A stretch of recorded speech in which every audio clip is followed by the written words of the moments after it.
bed, Dick. I posted the closed sign out front. Good, then we're ready to roll. I'm really looking forward to this trip. It'll be a nice break from lugging people's suitcases around. Well, I finished wrapping Mr. Vanderkellen's birthday gift. Are you sure you want to give a millionaire slippers? Honey, it's a pretty good present. I mean, millionaire or not, at night the man's tootsies get cold. Steph, I still don't understand. Why are you bringing empty suitcases? Michael, it's not that complicated. When we get to Newport, Mommy will say, Stephanie, do you want to go shopping?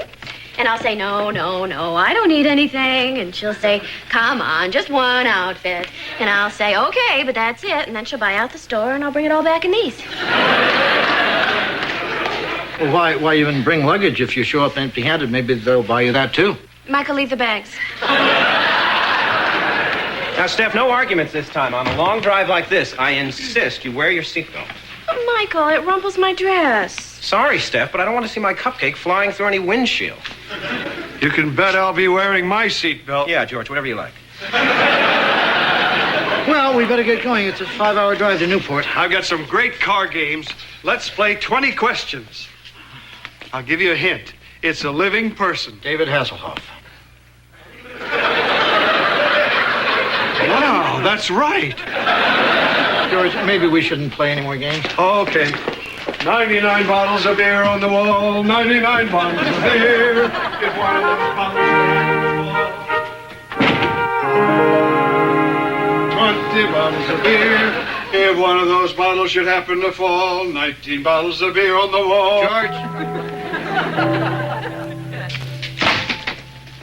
Hello, Victoria. Hello, miss. Welcome. Oh, you've had a very long drive. Yeah, exactly 1,580 bottles of beer. I'll tell your parents you've arrived. Hi, all these things. Miss me? You've lost weight. Stephanie, my God. This is the most luxurious home I have ever seen. Slippers? Honey, an awful lot of cold marble to walk on in bare tootsies. Can you imagine the plumbing they have here? It wouldn't surprise me if the pipes were all copper. I bet they are, George. It's a pity they obscured them with this damn mahogany. Stephanie! Mommy! Princess! Daddy!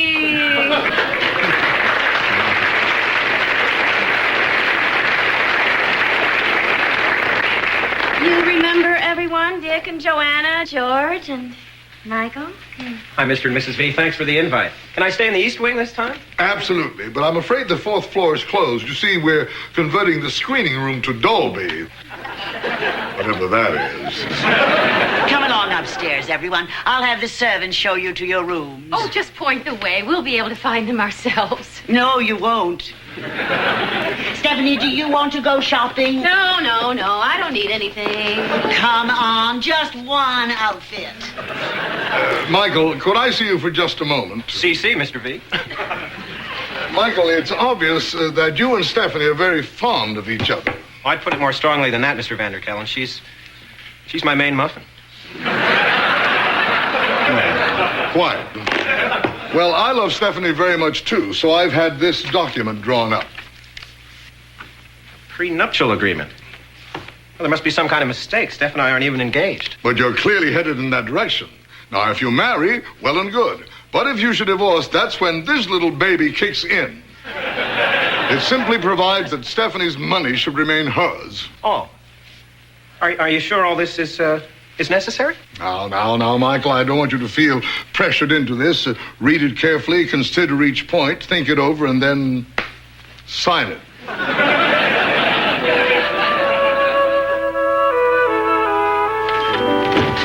Oh, no, a fingerprint. Honey, please don't walk on that. The floor? Well, be careful.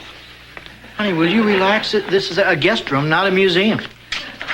Oh, my God, a Renoir. Honey, don't worry. I won't walk on it. Dick.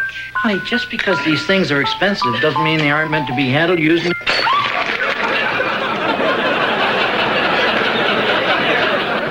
any consolation, the floor is okay. Oh, my God, we owe them $7 million.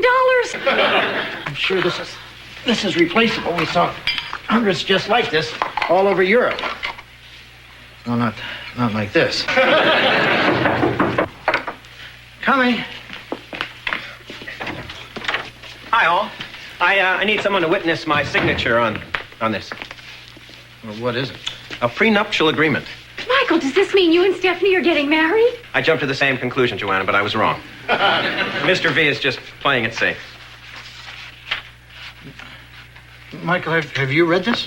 I started to, but they lost me after that first heretofore. Besides, Mr. V trimmed the fat for me. This just says, if Steph and I divorce, she gets to keep her fortune. Well, if you think that's fair, I'll witness it. Great. It is fair, isn't it? I mean, you'd sign it, right? Well, You wouldn't sign it? well, if it was me, I might feel some of the phrasing could be construed as hinting that I was, a blood-sucking gigolo. Whoa. I'm beginning to have second thoughts about signing this. I better go mull this over in the hedge maze.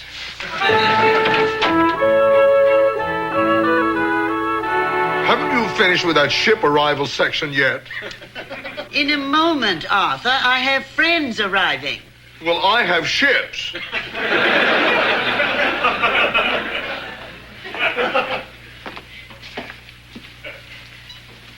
Hello. Oh, well. How do you like your room? Lovely. Yeah, still filled with some beautiful things. One in particular, I'd like to talk to you about the music box with the ballerina on top. Oh, you noticed that. Of course, it has no monetary value. You see hundreds like it all over Europe. Its only real value is sentimental. You see, Churchill gave it to me.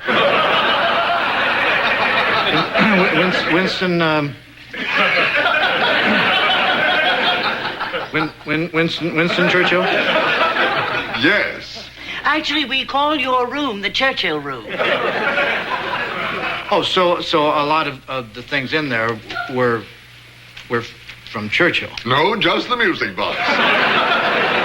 We built the whole room around it. Would you like me to show you how the music box works? No. I mean, I'm kind of into reggae.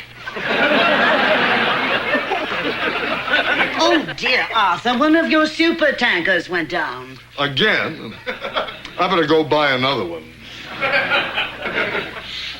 He took that awfully well. Oh, it's just a boat. It's not like he was sentimentally attached to it. Dick, you have to tell him. Tell him what? That his room was built around a pile of rubble? Oh, George, thank God you're here. Boy, what a day. Dexter, the head maintenance man, took me on a complete tour of the grounds. I don't think there's a duct in the place I haven't had my head into. Oh, and the plumbing is copper. Dexter told me if you took all the pipes and laid them end to end, you'd have a really long pipe. George, I need your help. I broke the Vanderkellen's music box, and I was hoping you'd be able to fix it. Gee, Dick, I'm on vacation. I kind of wanted to get away from all that handyman stuff.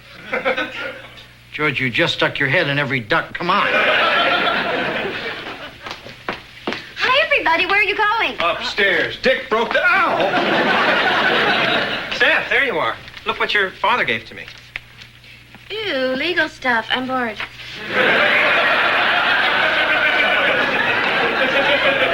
Steph, this is a prenuptial agreement your dad wants me to sign. Oh, Michael, I don't know anything about business. Let's order a snack on the intercom and then hide from the servants.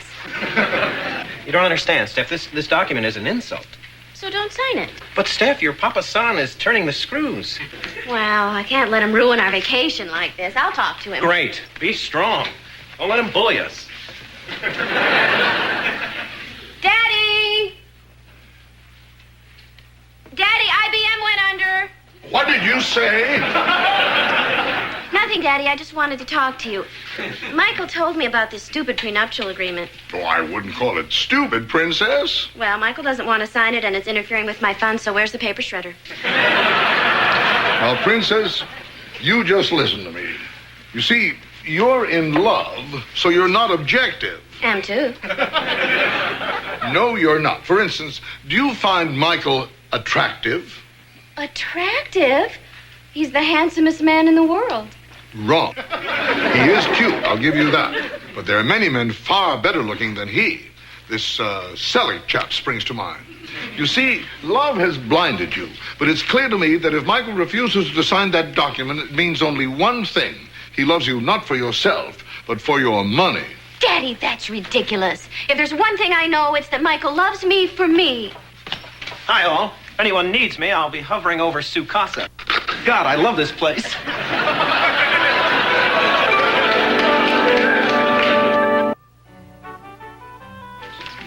Honey, why aren't you mingling? Dick, I have nothing to say to these people. Honey, don't be silly. They're just like anybody else. Hi. Hello? What do you do? Well, I'm president of a country.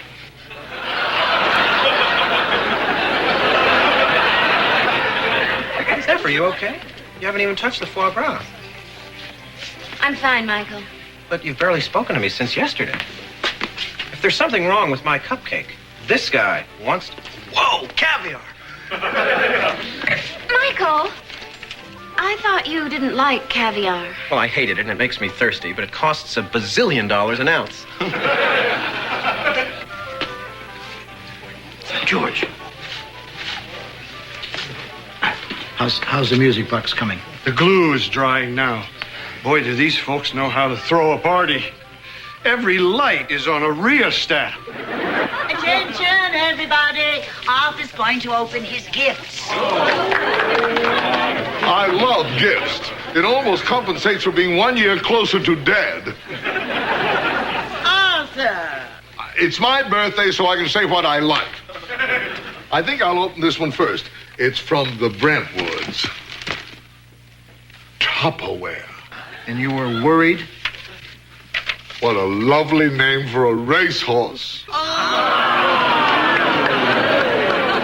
Now, this one's from the Carstairs. A Gutenberg Bible. This one goes right by the bed. Let's hope he doesn't get around to our gift until after everyone leaves. This one's from the Loudons.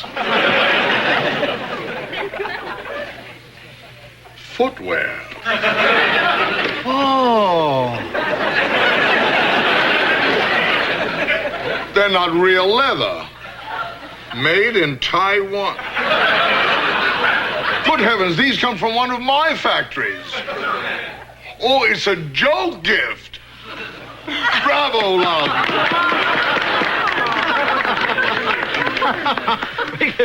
We could hardly keep a straight face until you opened it. Isn't this exciting, Steph? A racehorse, a Gutenberg Bible. I wonder what's next. Something platinum, I hope. Michael, why don't we take a walk in the garden, just the two of us? Oh, why don't you start without me? If he gets any duplicate gifts I want to be in, I'll take that distance. Daddy was right. You don't love me for me. You love me for my money. What? How can you say such a thing? A mink car cover. Wow! Steph, wait.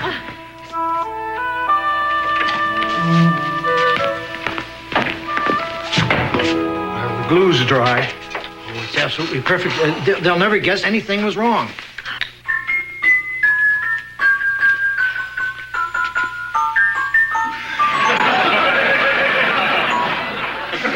George, I guess I broke the cylinder. Dick, why don't you just tell the Vanderkellens what happened? It's the only honorable thing to do. Honey, let's give the devious thing one more shot. George, you think you can fix it? Well, I guess so. I was planning to have a nightcap and check out the crawl space. Hi, George. Michael? Dick, Joanna, can I bend your ear for a moment? Sure, Michael.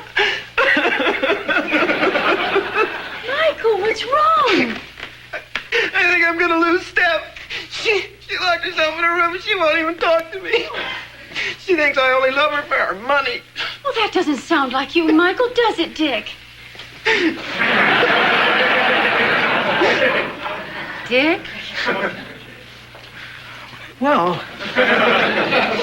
I don't know. I think maybe Steph's right. Michael, I refuse to believe you're after Stephanie's money. Reasons, Joanna. Well, you tell me. What is it you like about her? Well, the usual things. She's pretty. She dresses well. She has that cute little button nose. Would you love her if she didn't dress well? No. Suppose she wasn't pretty. Date a dog? Not in this lifetime. Would you love her if she was poor? Well, sure, as long as she still dressed well and was pretty. Whoa, did you hear what I just said? I'd love Steph even if she was poor. I don't want her for her money. Frank, you're not a gold digger. You're just superficial. Yeah, thanks. I'm gonna go fight for my cupcake. I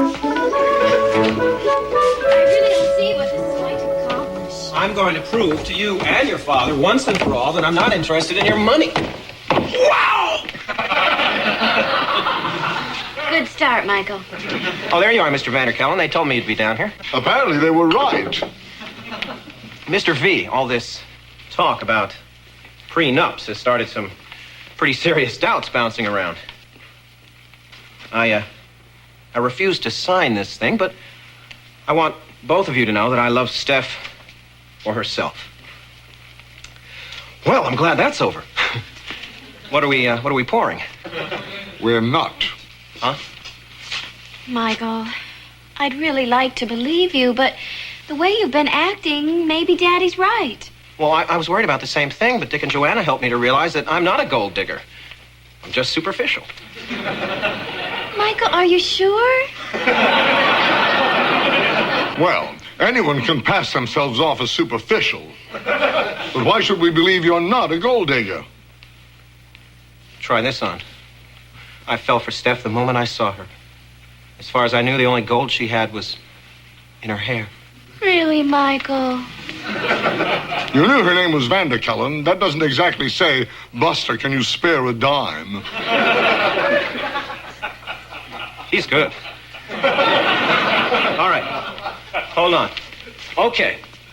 Remember the time we walked to the top of that hill and the sun was setting over Mirror Lake? The leaves were starting to turn gold. Somewhere, a loon was calling. There were streaks of orange and yellow in the sky, but I didn't notice any of that crud. Because I couldn't take my eyes off your new sweater. The red one. Exactamente. All right, you've convinced me you are superficial. But not that your intentions are honorable. Then I give up. I guess the only thing that'll convince you is this. Michael, don't. Do. Daddy, butt out. Now, I'm sure that Michael loves me for myself. And if you'll excuse us, we have some serious making up to do. But, Princess... Daddy, I love you. Happy birthday. Now hit the stairs. All right, but it's a good thing I'm rich. I can do my pouting in Aruba. Steph, I've never felt closer to you than at this moment. Here. Now you'll never have to doubt me again. And you never have to doubt me. Oh, Steph.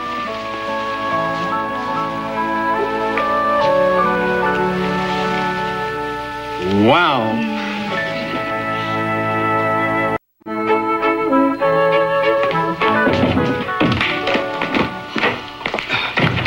George, where have you been? I couldn't fix the cylinder, so I had to buy a new one. Boy, are these things hard to find. Who is it? It's Arthur and Marion. How's it coming? Just one more minute. Arthur and Marion who? First joke gifts, and now this. Come in. I hope we're not intruding, but we just couldn't let you leave without playing that music box for you. Oh, good, because I was afraid to touch it. It's a charming little thing. Winnie loved this tune. Listen.